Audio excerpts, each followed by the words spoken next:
2 ದಿನಗಳ ಕಾಲ ಕಾಡು ಮೇಡುಗಳನ್ನು ಸುತ್ತಿ ಅರಣ್ಯದ ಒಳಗಿನ ಸಮಸ್ಯೆಗಳನ್ನು ತಿಳ್ಕೊಂಡ್ವಿ. ಅರಣ್ಯದ ಹೊರಗೂ ಒಂದಷ್ಟು ಸಮಸ್ಯೆಗಳಿವೆ.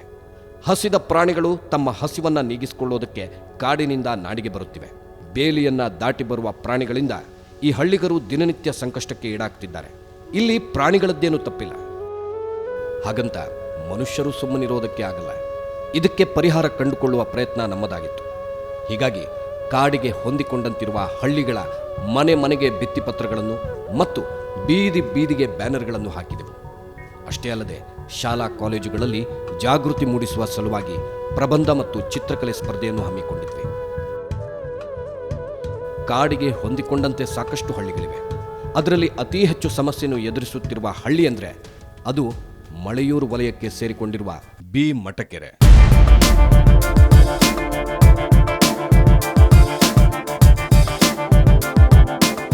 ಈ ಗ್ರಾಮವು 2500 ಜನಸಂಖ್ಯೆಯನ್ನು ಹೊಂದಿದ್ದು ಸುತ್ತಮುತ್ತಲೂ ಅರಣ್ಯ ಪ್ರದೇಶದಿಂದಲೇ ಆವರಿಸಿದೆ. ಕಾಡು ಪ್ರಾಣಿಗಳ ಕಾಟ ಹೇಳಲಾರದಂತಿದೆ.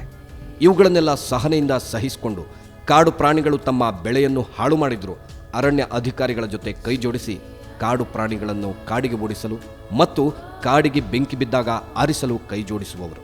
ಇದೇ ಕಾರಣಕ್ಕೆ HD ಕೋಟೆ ತಾಲೂಕಿನ ಬಿ ಮಠಕೆರೆಗೆ ಅತ್ಯುತ್ತಮ ಅರಣ್ಯ ಸ್ನೇಹಿ ಗ್ರಾಮ ಪಂಚಾಯಿತಿ ಪ್ರಶಸ್ತಿ ನೀಡಲು ಮತ್ತು ಹಲವರನ್ನು ಸನ್ಮಾನಿಸಲು ಕಾರ್ಯಕ್ರಮವನ್ನು ಆಯೋಜಿಸಲಾಗಿತ್ತು.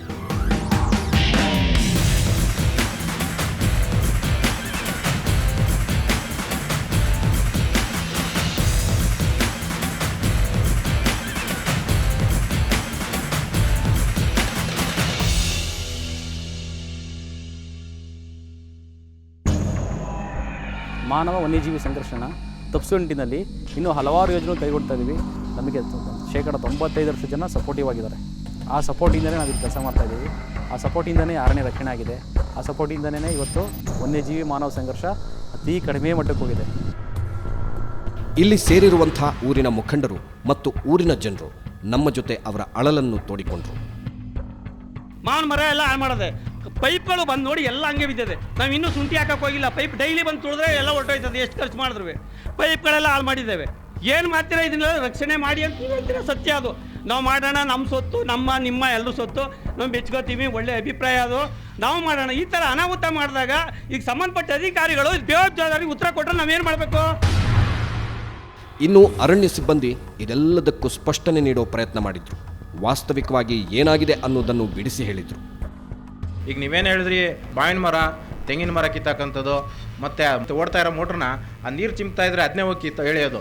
ರೈತರು ಅದೇ ಎಷ್ಟು ಹೇಳೋದು, ಯಾವಾಗಲ್ಲೋದ್ರು ಹೋದ್ರು ಸರ್ ಏನಾದ್ರು ತಿನ್ಕೊಳ್ಳಿ, ನಿಮ್ಮ ಬಂದು ಆನೆ ಆ ಮೋಟ್ರನ್ನ ಎತ್ತುತ್ತೆ, ಏನಾದ್ರು ಕರೆಂಟ್ ಹೊಡೆದು ತೀರ್ಕೊಂಬಿಟ್ರೆ ನೀವು ಸುಮ್ಮನೆ ಬಿಡ್ತೀರಾ ಸರ್, ಕೇಸ್ ಹಾಕ್ತೀರಿ. ನಮಗೆ ನಿಮ್ಮ ಪರಿಹಾರ ಬೇಡ ಸರ್, ನಿಮ್ಮ ಏನು ಬೇಡ ಸರ್, ನಿಮ್ಮ ಆನೆ ಬರೋದನ್ನು ನೋಡ್ಕೊಳ್ಳಿ ಸರ್, ಆಯಿತಾ? ನಿಮ್ಮ ಆನೆಗೆ ನಮ್ಮಿಂದ ಯಾವುದೂ ತೊಂದರೆ ಆಗಬಾರ್ದು. ಬೈ ಚಾನ್ಸ್ ಏನಾರು ಆದರೆ ನೀವು ನಮ್ಮನ್ನು ಬಿಡಲ್ಲ ಅಂತ ಎಲ್ಲೋದ್ರೂ ಹೇಳ್ತಾ ಇರ್ತಾರೆ. ಗಜ ಮತ್ತು ಪ್ರಜಾ, ನಾವು ಗಜ ಇರೋ ತನಕ, ನಾವು ಪ್ರಜೆ ಇರೋ ತನಕ ಈ ಸಮಸ್ಯೆ ಇದ್ದೇ ಇರುತ್ತೆ. ಇಷ್ಟು ವರ್ಷ ಸಹಕಾರ ಕೊಟ್ಟಿದ್ದೀರಿ, ಇನ್ನು ಮುಂದೆ ಕೂಡ ದಯವಿಟ್ಟು ಸಹಕಾರ ಕೊಡಿ. ಸಮಸ್ಯೆಗಳು ಇದ್ದೇ ಇದೆ. ನಾವು ಕೈಗೂಡಿಸಿದ್ರೆ ಖಂಡಿತವಾಗಿ ಏನಾದ್ರು ಕೆಲಸ ಮಾಡ್ಬೋದು. ವನ್ಯಜೀವಿ ಸಂಪತ್ತಿನ ರಕ್ಷಣೆಯಲ್ಲಿನ ಅಡೆತಡೆಗಳು ಮತ್ತು ಹಳ್ಳಿ ಜನರು ಎದುರಿಸುತ್ತಿರುವ ಸಮಸ್ಯೆಗಳು ಎಲ್ಲವನ್ನು ಅವಲೋಕಿಸಿದ ಭಾವನಾ ಸೂಕ್ಷ್ಮವಾಗಿ ಪ್ರತಿಕ್ರಿಯಿಸಿದರು. ನಾನಿವತ್ತು ಒಂದಿನ ಬಂದು ನೋಡಿರಬಹುದು, ಆದರೂ ಸಹ ನನಗೆ ಅರ್ಥ ಆಗುತ್ತೆ, ಕಳಕಳಿ ಇದೆ, ನಂಗೆ ಗೊತ್ತಾಗುತ್ತೆ ನಿಮ್ಮ ಕಷ್ಟಗಳು ಏನು ಅಂತ ಅರ್ಥ ಆಗಿದೆ. ನಾನು ಇಷ್ಟು ಹೇಳಕ್ಕೆ ಇಷ್ಟಪಡ್ತೀನಿ. ಏನೋ ಪ್ರಾಣಿಗೂ ಮಾತಾಡೋಕ್ಕೆ ಬಂದಿದ್ಯಪ್ಪ ಅಂತ ಹೇಳಿದ್ರೆ ಸ್ವಲ್ಪ ಜಗಳ ಜೋರಾಗಿ ಆಡ್ಬೋದಾಗಿತ್ತು. ಏನು ಮಾಡೋದಾದರೆ ದೇವ್ರ ಆ ಥರ ಸೃಷ್ಟಿಸ್ಲಿಲ್ಲ ಅಲ್ಲ, ಅವಕ್ಕೆ ಬಾಯಿ ಕೊಡಲಿಲ್ಲ. ಹಾಗಂದಾಗ ನಮಗೆ ಮಾತ್ರ ಬಾಯಿ ಕೊಟ್ಟಿದ್ದಾನೆ ದೇವರು, ನಮಗೆ ಸ್ವಲ್ಪ ಬುದ್ಧಿನೂ ಜಾಸ್ತಿ ಕೊಟ್ಟಿದ್ದಾನೆ.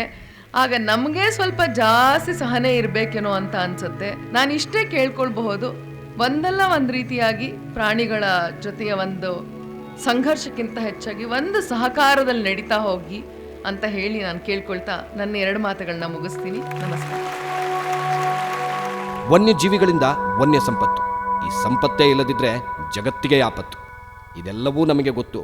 ಸಮಸ್ಯೆಗಳಿವೆ ನಿಜ, ಆದರೆ ಈ ಸಮಸ್ಯೆಗಳಿಗೆ ಪರಿಹಾರವೂ ಇದ್ದೇ ಇರುತ್ತೆ. ಎಲ್ರಿಗೂ ನಮಸ್ಕಾರ. ನಾವು ತುಂಬ ಸಮಯ ಆಗ್ಬಿಟ್ಟಿದೆ, ಒಬ್ಬೊಬ್ಬರು ಹೇಳ್ಕೊಂಡು ಯಾಕಲ್ವಾ. ಎಲ್ರಿಗೂ ಒಂದು ನಮಸ್ಕಾರ. ನಾನು ಬಂದ ತಕ್ಷಣ ನೀವು ಹಿರಿಯರು ಮಾತಾಡ್ತಾ, ಪ್ರಕಾಶ್ ರೈ ಅವರೇ ಬೇಜಾರು ಮಾಡ್ಕೋಬಿಡಿ, ನಾವು ಸಂಘರ್ಷ ಮಾಡೋಕ್ಕೆ ಬಂದಿಲ್ಲ. ನನಗೆ ಹಿಂಗೆ ಸಂಘರ್ಷ ಮಾಡಿದ್ರೇ ಇಷ್ಟ. ಅಲ್ವೇ? ಮನುಷ್ಯ ಅಂದಮೇಲೆ ಬೆವರಿರ್ಬೇಕು, ಕಣ್ಣೀರಿರ್ಬೇಕು, ಮುಳ್ಳಿರ್ಬೇಕು. ಬರೀ ಸಿಹಿ ತಿನ್ಕೊಂಡಿದ್ರಿ ಹೆಂಗೆ? ಯಾಕಂದರೆ ಆ್ಯಕ್ಟ್ ಮಾಡೋದು ನಮ್ಮ ಕೆಲಸ. ನೀವು ಯಾಕೆ ಆ್ಯಕ್ಟ್ ಮಾಡ್ಬೇಕು? ಕೆಲವು ಸಮಸ್ಯೆಗಳು ನಾವು ವೈಯಕ್ತಿಕವಾಗಿ ಒಬ್ಬರೇ ಸಾಲ್ವ್ ಮಾಡಿಬಿಡ್ಬೋದು. ಆ ಥರದ ಲಕ್ಷಾಂತರ ಸಮಸ್ಯೆಗಳಿಂದ ಹೊರಗಡೆ ಗೊತ್ತೇ ಆಗಲ್ಲ. ಒಬ್ಬೊಬ್ಬ ಮನುಷ್ಯನಿಗೆ ಒಂದೊಂದು ಸಮಸ್ಯೆ ಇರುತ್ತೆ. ಈಗ ನಮ್ಮ ಆಫೀಸರ್ ಒಬ್ಬರ ಮೇಲೆ ನಿಮಗೆ ಕೋಪ ಇದೆ, ಅವ್ರು ತಪ್ಪ ನೀವು ತಪ್ಪ ಅಂತ ನಾನು ಒಂದು ಸೈಡ್ ಹೋಗಂಗಿಲ್ಲ. ಯಾಕಂದರೆ ನಿಮ್ಮ ನೋವಿಗೆ ಅಸಹಾಯಕರಾಗಿದ್ದೀರಿ ನೀವು. ಆದರೆ ನಿಮಗೆ ಪರಿಹಾರ ಬರುತ್ತೋ ಇಲ್ಲೋ ಒಂದು ಸಾಂತ್ವನ ಆದರೂ ಬೇಕಿತ್ತು, ಒಂದು ಒಳ್ಳೆ ಮಾತು ಹೇಳ್ಬೋದಿತ್ತಲ್ಲ ಅಂತ ಒಂದು. ಸೊ ಅವರು ಹಂಗಾರೆ ಹಾಕೊಳ್ರಿ ಕೇಸು, ನಾವು ಒಳಗಾಗ್ತೀವಿ ನೀವು ಅಂತ ಅವ್ರ ಕೋಪದಲ್ಲಿ ಹೇಳಿದ್ದು ನಿಮಗೂ ನೋವು. ಬಟ್ ನಾವು ಸ್ವಲ್ಪ ಪಕ್ವವಾಗಿ ನಾವು ಹೇಳಿದ ಯಾವ ಮಾತು ಅವ್ರಿಗೆ ಆ ಕೋಪ ಬರೆಸ್ತು ಅಂತ ಯೋಚನೆ ಮಾಡಿದ್ರೆ, ಹಂಗಾರೆ ನಾವು ಕರೆಂಟ್ ಹೋಗಿ ಸಾಯಿಸ್ತೀವ್ರಿ ನಾನೇನಾ? ಅವ್ರಿಗೆ ಅದರಿಂದ ಕೋಪ ಬಂದಿರ್ಬೇಕೇನೋ? ನಮಗಾಗದ ನೋವು, ನಾವು ನೊಂದೋರು ಭಾಳ ಜನ ಇದ್ದೀವಿ.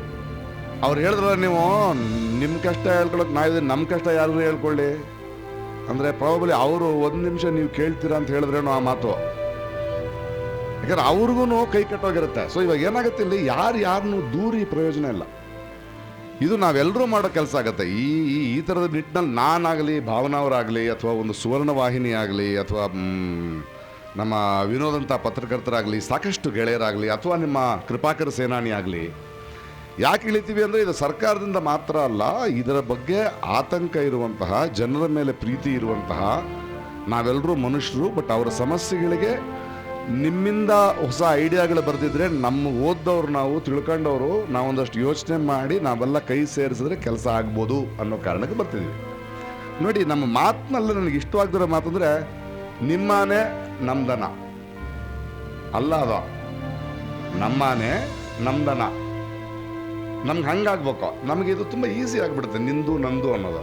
ಆ್ಯಕ್ಚುಲಿ ಅವ್ರದ್ದಲ್ಲ, ಯಾರಪ್ಪನ ಸೊತ್ತು ಕಾಡು. ಯಾರ ಮೇಲೂ ನಾನು ತಪ್ಪು ಹೇಳ್ತಿಲ್ಲ. ಬಟ್ ಈ ಸಮಸ್ಯೆ ನಾವು ಅರ್ಥ ಮಾಡ್ಕೊಳ್ತಿದ್ರೆ, ಅಥವಾ ನಮ್ಮ ಬಗ್ಗೆ ಮಾತ್ರ ನಾವು ಯೋಚನೆ ಮಾಡೋಕ್ಕೆ ಶುರು ಮಾಡಿದ್ರೆ ಬಗೆಹರಿಯಲ್ಲ. ಸೊ ನಮಗೆ ನಮ್ಮ ಹಿಂದೆ ಎಲ್ಲೋ ಬಿದ್ದ ಏಟಿಗೆ ನಾವು ರಿಯಾಕ್ಟ್ ಆಗ್ತೀವಿ ಹೊರತು, ಆ ನಮ್ಮ ಒಳ್ಳೆಯ ಮನಸ್ಸನ್ನು, ಒಳ್ಳೆಯ ಶಕ್ತಿಯನ್ನು ಆ ಕೋಪಕ್ಕೆ ನಾವು ಒಂದು ಮಾಡೋದು ಬೇಡ. ಇನ್ನೊಂದು ಪ್ರಯತ್ನ ಎಲ್ಲ ಸೇರ್ ಮಾಡೋಣ, ಒಬ್ರನ್ನೊಬ್ರನ್ನ ಅರ್ಥ ಮಾಡ್ಕೊಂಡು ಮಾಡೋಣ.